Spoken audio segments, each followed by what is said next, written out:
ಒಂದ್ ಕಡೆ ಎಕ್ಸಾಮಿನೇಷನ್ ಆಗಬೇಕು ಅನ್ನೋಂಥದ್ದನ್ನು ಕೇಳ್ತಾ ಇದ್ದಾರೆ. ಬಟ್ ನನ್ಗೆ ಸಿಕ್ಕಿರೋ ಮಾಹಿತಿ ಪ್ರಕಾರವಾಗಿ ನಾನು ಇದನ್ನು ಸ್ಟಡಿ ಮಾಡಿದಾಗ ನಿಮ್ದೇನು ಪ್ರೊವಿಷನಲ್ ಲಿಸ್ಟ್ ಬರುತ್ತೆ, ಫಸ್ಟಿಗೆ ಒಂದು ಲಿಸ್ಟ್ ಬರುತ್ತೆ, ಅದಾದ ನಂತರ 7 ದಿನ ನಿಮ್ಗೆ ಟೈಮ್ ಬಹುಶಃ ಕೊಟ್ಟಿರ್ತಾರೆ, ಯಾರು ತಕರಾರಿದ್ರೆ ನೀವು ಹಾಕ್ಬೋದು ಅಂತ. ಈಗ ಅಬ್ಜೆಕ್ಷನ್ಸ್ ಮಾಡ್ತಾ ಇರುವಂಥವ್ರು ಆ ಪ್ರೊವಿಷನ್ ಲಿಸ್ಟಲ್ಲೇ ಇರಲಿಲ್ಲ. ಐ ಮೀನ್ ಫಸ್ಟ್ ಒಂದು ಪಟ್ಟಿ ಬರುತ್ತಲ್ಲ, 1600 ಜನ ಏನೋ ಎಕ್ಸಾಮ್ ಬರ್ದಿರೋದು, ಒಂದು ಫಸ್ಟ್ ಪಟ್ಟಿ ಬರುತ್ತಲ್ಲ, ಆ ಪಟ್ಟಿಲೇ ಇರಲಿಲ್ಲ. After that they had got 7 days. ಅದರಲ್ಲೂ ಅವ್ರು ಏನು ಕಂಪ್ಲೇಂಟ್ ಮಾಡಿಲ್ಲ. ನೇಮಕಾತಿ ಪ್ರಕ್ರಿಯೆ ಆದಂಥ ನಂತರದಲ್ಲಿ ಅವ್ರು ಮಾಡ್ತಾ ಇದಾರಲ್ಲ ಆರೋಪ, ಎಕ್ಸಾಮಿನ್ ಆಗ್ಬೇಕಂತ. ಏನು ಇವ್ರ ಉದ್ದೇಶ ಅಂತಿಮ ಪಟ್ಟಿ ಬಂದಂಥ ನಂತರದಲ್ಲಿ ಅನ್ನೋಂಥದ್ದು ಈಗ ಅದೇ ಸರ್, ಅವರು ಇನ್ ಕೇಸ್ ಅವ್ರದ್ದು ಜೆನ್ಯೂನ್ ಆಗಿದೆ ಅಂತ ಅಂದರೆ, ಸೊ ಯಾವಾಗ ಅವರಿಗೆ ಇದು ಪ್ರೂಫ್ ಸಿಕ್ತು ಆವಾಗಲೇ ಕೇಸ್ ಹಾಕಬೇಕಿತ್ತು, ಆವಾಗಲೇ ಇದೆಲ್ಲ ಪ್ರಕ್ರಿಯೆ ನಡೀಬೇಕಿತ್ತು. ಅವರು ತುಂಬ ಕಾದಿದ್ದಾರೆ. ಕಾದು ಈಗ ಇಷ್ಟೋ ತನಕ ವೆಯ್ಟ್ ಮಾಡಿಬಿಟ್ಟು ಮೇಯ್ನ್ ಏನಂತ ಅಂದರೆ ಅವರಿಗೆ ಎಕ್ಸಾಮಿನೇಷನ್ ಮಾಡಬೇಕು ಅಟ್ ಎನಿ ಕಾಸ್ಟ್. ಅವ್ರದ್ದು ಏನು ಏಮ್ ಅಂತ ಅಂದರೆ, ಈಗ ಕಾಂಟ್ರಾಕ್ಟ್ ಬೇಸಿಸ್ ಮೇಲೆ ವರ್ಕ್ ಮಾಡ್ತಾಯಿದ್ರು. ಅವ್ರಿಗೆ ನಾವು ವೆಟ್ನರಿ ಪರ್ಮನೆಂಟಾಗಿ ನಾವು ಹೋಗ್ಬಿಟ್ವಿ ಅಂತ ಅಂದರೆ ಅವ್ರ ಕಾಂಟ್ರಾಕ್ಟ್ ರದ್ದಾಗ್ತಿತ್ತು. ಆ ಒತ್ತಡದಲ್ಲಿ ಅವ್ರು ಬಂದುಬಿಟ್ಟು ಹೇಗಾದರೂ ಮಾಡಿ ಇದನ್ನು ಕ್ಯಾನ್ಸಲ್ ಮಾಡಿಸ್ಬೇಕು. ಸೊ ಅದು ಅವರು ಅಂತಿಮ ಪಟ್ಟಿ ಬಿಡೋ ತನಕ ವೆಯ್ಟ್ ಮಾಡಿದ್ದಾರೆ. ಅದೇ ಪ್ರಾವಿಷನಲ್ ಲಿಸ್ಟ್ ಬಿಟ್ಟಾಗಲೇ ಅವರು ಇದನ್ನೆಲ್ಲ ಹಾಕಿದರೆ ಅದು ಒಂದು ಅವ್ರದ್ದೊಂದು ವ್ಯಾಲಿಡ್ ಅಂತ ಹೇಳ್ಬೋದಿತ್ತು. ಬಟ್ ಅದೆಲ್ಲ ಮುಗಿದ ಮೇಲೆ ಅವರು ಅಂತಿಮ ಪಟ್ಟಿ ಬರೋ ತನಕ ವೆಯ್ಟ್ ಮಾಡಿಬಿಟ್ಟು ಈ ಅಲಿಗೇಷನ್ ಹಾಕಿಬಿಟ್ಟು ನಮ್ಮ ಇದನ್ನೆಲ್ಲ ಸ್ಟಾಪ್ ಮಾಡೋದು ತಪ್ಪು ಸರ್. ಅವರು ಅದೇ ನಮ್ಮ ಕನ್ಸರ್ನ್. ನಮಗೇನಿಲ್ಲ ಇದಕ್ಕೂ ನಮಗೆ ಒಂದು ಅವರು ಇನ್ವೆಸ್ಟಿಗೇಷನ್ ಆಗಲಿ, ನಾವು ಎಲ್ಲದಕ್ಕೂ ಕೋಆಪ್ರೇಟ್ ಮಾಡ್ತೀವಿ. ನಮಗೆ ಕಂಡೀಷನಾಗಿ ಯಾರು ನಾವು ಜೆನ್ಯೂನ್ ಆಗಿದ್ದೀವಿ ನಮ್ಗೆ ಇವಾಗಲೇ ಕೊಡಲಿ. ನಮ್ದು ಏನಾದ್ರು ತಪ್ಪಿತ್ತು ಅಂದರೆ ನಮ್ಗೇನೋ ಡಿಟೈನ್ ಮಾಡಲಿ, ನಮ್ಗೇನು ತೊಂದರೆ ಇಲ್ಲ ಸರ್, ಅಷ್ಟೇ ನಮ್ಮದು. ಸೊ ಇನ್ನೊಂದು ವಿಚಾರ ಅಂತಂದರೆ ಮೇಡಮ್, ಈ ಇದರಲ್ಲಿ 29 ಜನರ ಮೇಲೆ ಡೌಟ್ ಇರೋದು ಅಂತ ಅವ್ರು ಹೇಳ್ತಾ ಇದ್ದಾರೆ.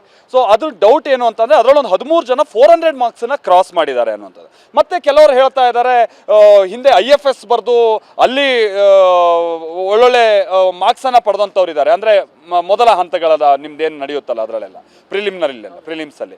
ಸೊ ಇಲ್ಲಿ ನೋಡಿದ್ರೆ ಅವ್ರಿಗೆ ಒಂದು 200 ಮಾರ್ಕ್ಸ್ ತಗೊಳಕ್ಕೆ ಆಗ್ತಾ ಇಲ್ಲ. ಹಾಗಾಗಿ ಇದು ಹೆಂಗೆ ಸಾಧ್ಯ ಬೇರೆಯವರಿಗೆ ಅನ್ನುವಂಥದ್ದು ಕೆಲವರು ಪ್ರಶ್ನೆ ಮಾಡ್ತಾ ಇದ್ದಾರೆ.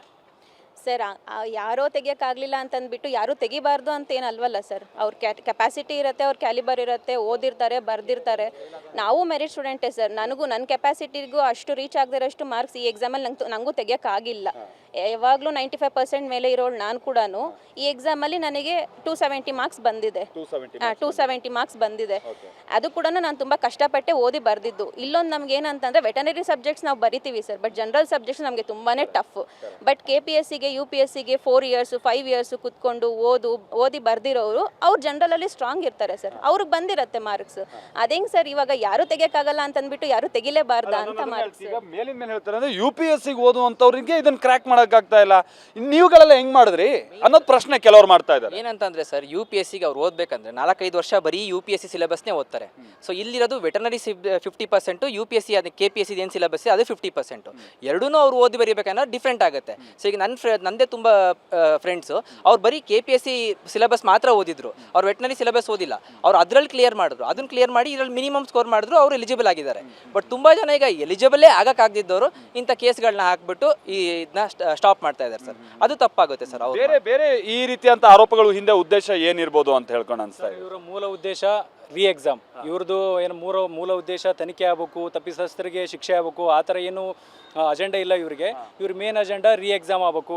ಸೊ ಇನ್ನೊಂದು ಆಪರ್ಚುನಿಟಿ ಸಿಗುತ್ತೆ ಸರ್. 2024ರಲ್ಲಿ ಏನಪ್ಪ ಅಂದರೆ ನೋಟಿಫಿಕೇಶನ್ ಆಯಿತು. ಸೊ ನೋಟಿಫಿಕೇಶನ್ ಆಗಿ 2 ಸಲ ಪೋಸ್ಟ್ಪೋನ್ ಆಯಿತು. ಸೊ ಮೂರನೇ ಸಲ ಎಕ್ಸಾಮ್ ಅನೌನ್ಸ್ ಆದಾಗ ಜನವರಿ 8-9ಕ್ಕೆ ಅನೌನ್ಸ್ ಆಯಿತು. ಸೊ ಅವಾಗಲೂ ಸಹಿತ ಅವರು ಡಿಸ್ಕಸ್ ಮಾಡಿದರು ಏನಂದರೆ ಎಕ್ಸಾಮು ಇವಾಗಲೂ ಸಹಿತ ಪೋಸ್ಟ್ಪೋನ್ ಆಗುತ್ತೆ, ಇನ್ನೂ ಒಂದು ವಾರ ಐತಿ, ಇನ್ನೂ ಪೋಸ್ಟ್ಪೋನ್ ಆಗುತ್ತಾ ಅಂತ ಈ ಥರ ಕ್ವಶನ್ಸ್ ಗ್ರೂಪ್ಗಳಲ್ಲೆಲ್ಲ ಈ ಥರ ಡಿಸ್ಕಸ್ ಮಾಡ್ತಾಯಿದ್ರು. ಬಟ್ ಫೈನಲಿ ಎಕ್ಸಾಮ್ಸ್ ಆಯಿತು. ಸೊ ಏನಪ್ಪ ಅಂದರೆ ಯಾರ್ಯಾರು ಚೆನ್ನಾಗಿ ಓದಿದ್ರು, ಕಂಟಿನ್ಯೂಸ್ ಓದಿದ್ರು, ಅವರು ಏನಾದರೂ ಎಲಿಜಿಬಲ್ ಆದರು, ದೆನ್ ಸೆಲೆಕ್ಟ್ ಆದರು. ಸೊ ಅವರು ಫೈನಲ್ ಲಿಸ್ಟಲ್ಲಿ ಬಂದರು. ಇವರು ಯಾರು ಮುಂದಕ್ಕೆ ಹೋಗ್ತದೆ ಅಂತಂದು ಹೇಳ್ಬಿಟ್ಟು ಏನಪ್ಪ ಅಂದರೆ ಸಂಶಯ ಹಿಡ್ಕೊಂಡು ಅಥವಾ ಓದದೆ ಏನಪ್ಪ ಅಂದರೆ ಕೆಲಸ ಮಾಡ್ಕೊಂತ ಮಜಾ ಮಾಡ್ಕೊಂತ ಇದ್ದರು. ಇವಾಗ ಬಂದುಬಿಟ್ಟು ಸೆಲೆಕ್ಟ್ ಆಗಿರೋ ಏನಪ್ಪ ಜೆನ್ಯೂನ್ ಕ್ಯಾಂಡಿಡೇಟ್ಸ್ ಮೇಲೆ ಏನೋ ಇಲ್ಲ ಸಲ್ಲದ ಆರೋಪಗಳು. ಓಕೆ, ಅವರ ಆರೋಪಗಳು ಏನೇ ಇದ್ದರೂ ಇನ್ವೆಸ್ಟಿಗೇಷನ್ಸಲ್ಲಿ ಏನೇ ಆಗಲಿ, ಬಟ್ ನಾವು ಜೆನ್ಯೂನಾಗಿ ಓದಿದ್ದೀವಲ್ಲ ಸರ್. ನಾವು ಏನಪ್ಪ ಅಂದರೆ ನಿಯತ್ತಾಗಿ ಓದ್ಬಿಟ್ಟು ಎಕ್ಸಾಮ್ಸ್ ಬರೆದ್ಬಿಟ್ಟು ಪಾಸ್ ಆಗಿದ್ದೀವಿ. ಸೊ ನಮಗೆ ನಮ್ಮೂರಲ್ಲೆಲ್ಲ ಈಗ ಏನಪ್ಪ ಅಂದರೆ ನಮ್ಮ ತಂದೆ ತಾಯಿಗಳೆಲ್ಲ ಖುಷಿಯಾಗಿದ್ದಾರೆ. ಮಗನ ಫೈನಲ್ ಲಿಸ್ಟ್ ಬಂದಿದೆ ಅಂತಂದೆಲ್ಲ ಹೇಳ್ಕೊಂಡು ಓಡಾಡಿರ್ತಾರೆ. ಸೊ ಇವರು ಪ್ರಾವಿಷನ್ ಲಿಸ್ಟ್ ಬಂದಾಗ ಯಾವುದೇ ಒಂದು ಮಾತು ಆಡಿಲ್ಲ. ಸೊ ಇವಾಗ ಏನೋ ಒಂದು ವೇವ್ ಇದೆ ಅಂತಂದು ಹೇಳ್ಬಿಟ್ಟು ಆ ವೇವ್ನ ಎನ್ಕ್ಯಾಚ್ ಮಾಡ್ಕೊಳ್ಳೋಕ್ಕೋಸ್ಕರ ಅವರು ಬಂದುಬಿಟ್ಟು ಏನಪ್ಪ ಫೈನಲ್ ಲಿಸ್ಟ್ ಬಂದ ಮೇಲೆ ಪ್ರಾವಿಷನ್ ಲಿಸ್ಟ್ ಏನಪ್ಪ ಅಂದರೆ ಇದೇ ತಕರಾರುಗಳನ್ನ ಪ್ರಾವಿಷನ್ ಲಿಸ್ಟ್ ಆದಾಗ ಮಾಡ್ಬೋದಾಗಿತ್ತಲ್ಲ. ಫೈನಲ್ ಲಿಸ್ಟಲ್ಲಿ ಇವಾಗ ಯಾಕೆ ಮಾಡ್ತಿದ್ರ? ಓಕೆ, ಏನೋ ಅಂದರೆ ಅಲ್ಲಿ ಕಾಕ್ರೋಚ್ ಜನತಾ ಪಾರ್ಟಿ ಅಲ್ಲಿ ಏನಪ್ಪ ಅಂದರೆ ಹೋರಾಟ ಮಾಡಿದೆ. ಸೊ ಆ ಒಂದು ಇದನ್ನು ಏನಪ್ಪ ಅಂದರೆ ನಾವು ಏನಪ್ಪ ಅಂದ್ರೆ ವೇವ್ನ ಕ್ಯಾಚ್ ಮಾಡ್ಕೊ ಇಲ್ಲೂ ಏನೋ ಮಾಡೋಣ, ಇವ್ರ ಮೇಲೆ ಎಕ್ಸಾಮ್ಸ್ ಎಕ್ಸಾಮ್ ಮಾಡೋಣ, ಅದು ನೋಟಿಫಿಕೇಶನ್ ರದ್ದು ಮಾಡೋಣ. ಸೊ ಇದು ಇವರ ಅಜೆಂಡಾಗಳು ಸರ್. ಇವರು ತನಿಖೆಗೋಸ್ಕರ ಏನು ಮೇನ್ ಮಾಡ್ತಿಲ್ಲ. ಸೊ ಇವ್ರ ಮೇನ್ ಅಜೆಂಡಾನೇ ಎಕ್ಸಾಮ್.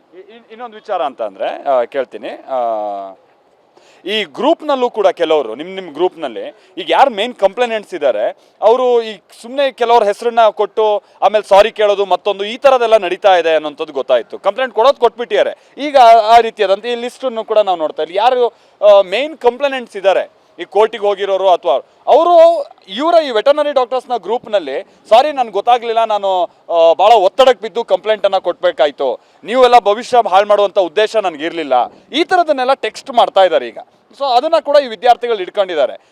ಯಾರ್ದೋ ಪ್ರೆಷರಿಗೆ ಒತ್ತಾಗಿ ನಾವು ಹೀಗೆ ಮಾಡಬೇಕಾಯ್ತು ಅನ್ನುವಂಥದ್ದು ಹೇಳ್ತಾರೆ. ಏನು ಈ ಗ್ರೂಪಲ್ಲಿ ಈ ಥರ ಡಿಸ್ಕಷನ್ ಆಗ್ತಾ ಇದೆ ಸರ್? ಇದರಲ್ಲೇ ನನಗೆ ಗೊತ್ತಿರೋ ನನ್ನ ಫ್ರೆಂಡ್ಸು ತುಂಬ ಜನ ಇದ್ದಾರೆ, ಕ್ವಾಲಿಫೈ ಇದ್ದರು, ಜೆನ್ಯೂನ್ ಆಗಿ ಓದ್ತಾ ಇರೋಂಥ ತುಂಬ ಜನಗಳಿದ್ದಾರೆ, ಜೆನ್ಯೂನ್ ಆಗಿ ಓದಿ ತೆಗ್ದಿರೋರು ಇದ್ದಾರೆ. ಸೊ ಅವರು ಇವ್ರಿಗೆ FIR ಇವರು ಆಲ್ ಆಫ್ ಎ ಸಡನ್ ಇವರು FIR ಹಾಕಿದ್ದಾರೆ. ಅಲ್ಲಿ FIR ಹಾಕಿ ವಿಕ್ಟಿಮ್ ಲಿಸ್ಟಲ್ಲೇ ಒಂದಿಷ್ಟು ಜನನ ಹೆಸರು ಕೊಟ್ಟಿದ್ದಾರೆ. ಅವ್ರಿಗೂ ಗೊತ್ತಿಲ್ಲ ನಾನು ವಿಕ್ಟಿಮ್ ಲಿಸ್ಟಲ್ಲಿ ಇದ್ದೀನಿ ಅನ್ನೋದು ಅವರಿಗೆ ಗೊತ್ತಿಲ್ಲ.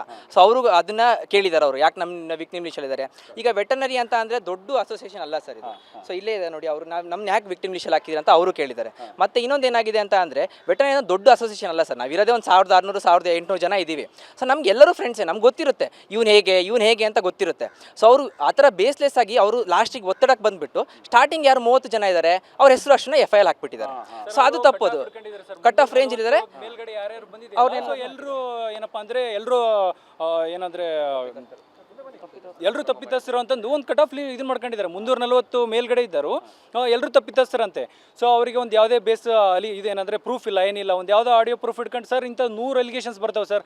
KPSC ಅಂದ್ರೆ ದಿನ ಬೆಳಕರದೆ ಇದೇ ಥರ ಆರೋಪಗಳು ಬರ್ತಿರ್ತಾವೆ.